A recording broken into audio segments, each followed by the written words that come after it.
Halo, selamat sore semua. Assalamualaikum, apa kabar? Semoga kalian sehat-sehat selalu.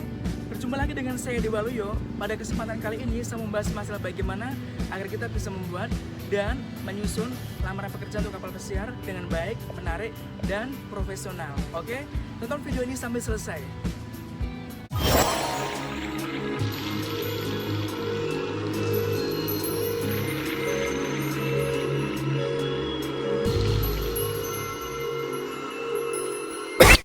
Oke, cara yang pertama adalah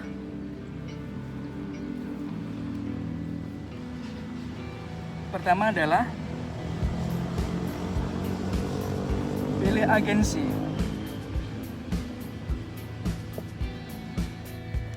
Pilih agensi itu yang pertama. Mengapa?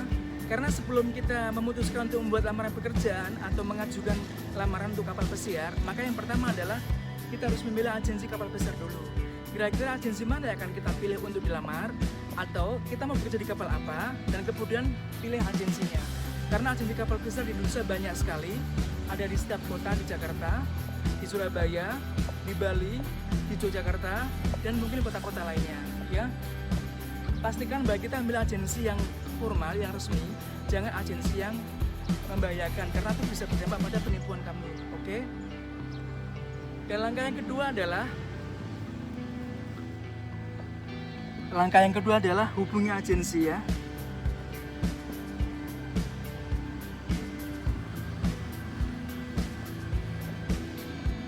Oke, kontak agensi. Menghubungi agensi. Mengapa?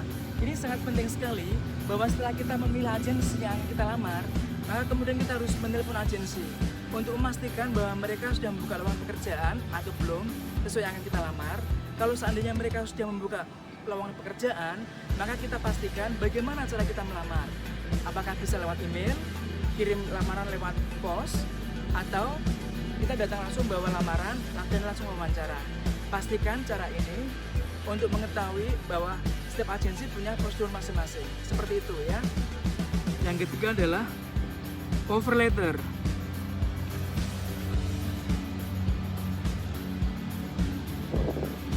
Ya, membuat cover letter. Cover letter ini sangat penting sekali karena ini merupakan suatu sampul dari CV kita. Jadi ini biarkan diletakkan pada halaman pertama ya, pada lamaran pekerjaan kita. Nah, contoh cover letter ini seperti ini. Cover letter adalah suatu deskripsi yang mengindikasikan bahwa pengalaman kerja kita di situ ya, berapa lama kita pernah melakukan pekerjaan apa aja di sana ya, terus pada perusahaan apa. Jadi artinya kita harus bisa menjual sebaik-baiknya tentang apa yang akan kita paparkan untuk agensi kapal pesiar ya. Ini harus dibuat semenarik mungkin dan selengkap mungkin, padat, jelas, dan ringkas seperti itu. Yang intinya ini bisa menjual kompetensi kita atau kompeten kita untuk bekerja di kapal pesiar. Oke? Dan yang selanjutnya adalah CV atau resume.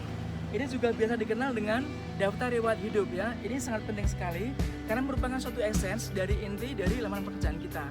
Nah, ketika kita sedang melamar pekerjaan, artinya bahwa kita sedang menjual diri kita dan sedang mempromosikan diri kita kepada perusahaan yang kita tuju semenarik mungkin agar kita dipekerjakan oleh mereka ya. Pastikan bahwa buat lamaran atau CV dalam bahasa Inggris semenarik mungkin, sebagus mungkin ya, ringkas, jelas, dan padat.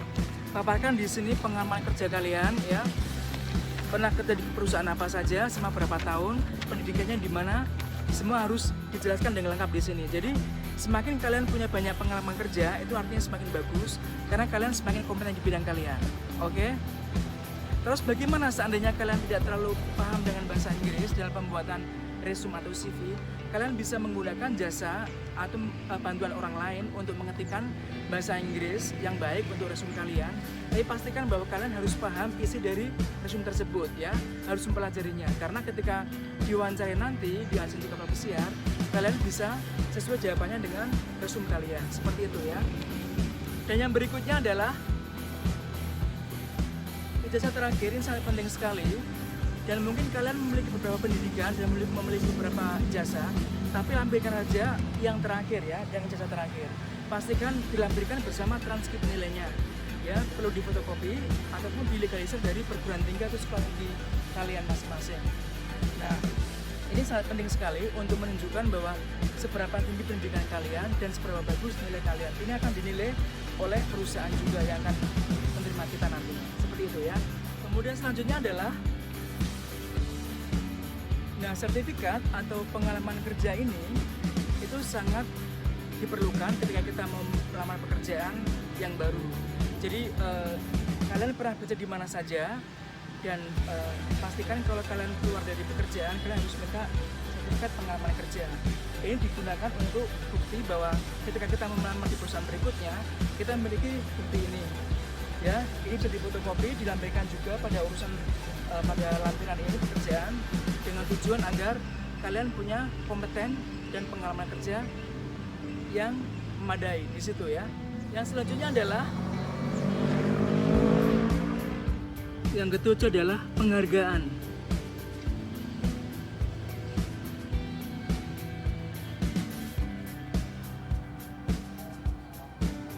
Oke, penghargaan atau sertifikat penghargaan jika ada. Penghargaan ini juga perlu dilampirkan jika kita punya, seperti penghargaan pernah bekerja misalkan di perusahaan sebelumnya, stempel of demand. Kita kan ada sertifikatnya itu, atau mungkin kita pernah menjadi mahasiswa lulusan terbaik, kan ada sertifikatnya, atau mungkin kita pernah ikut lomba-lomba yang berhubungan dengan pekerjaan yang kita lamar. Nah, itu sertifikatnya bisa kita lamarkan atau bisa kita ajukan sebagai bukti untuk memperkuat lamaran kita bahwa kita pernah berprestasi di situ, oke? Dan yang selanjutnya adalah SKCK. Oke, SKCK ini sama halnya dengan police clearance ya, yaitu suatu bukti bahwa selama kita menjadi warga negara Indonesia tidak ada bermasalah dengan hukum atau dengan tindakan kriminal atau kejahatan. Ini bisa kita minta dari kepolisian terdekat dari tempat tinggal kita, misalkan di Polsek, di Polres, ataupun di Polda. Yang selanjutnya adalah yang ke-9 adalah fotokopi KTP ya. Fotokopi KTP ini sebagai bukti bahwa kita memiliki alamat yang jelas. Karena sebagai warga negara Indonesia kita diwajibkan memiliki KTP. Dan ini perlu kita lampirkan sebagai dokumen melamar kerja kita. Oke, yang berikutnya atau yang terakhir adalah surat sehat. Untuk memperoleh surat keterangan sehat ini, kita tidak harus datang ke rumah sakit. Namun, kita bisa datang ke puskesmas atau klinik tertentu. Ya, jadi ada pemeriksaannya seperti pemeriksaan tensi darah, seperti pemeriksaan buta warna, dan pemeriksaan fisik lainnya. Ini biayanya tidak terlalu mahal, yaitu antara 10.000 sampai mungkin 25.000 ya, seperti itu. Oke.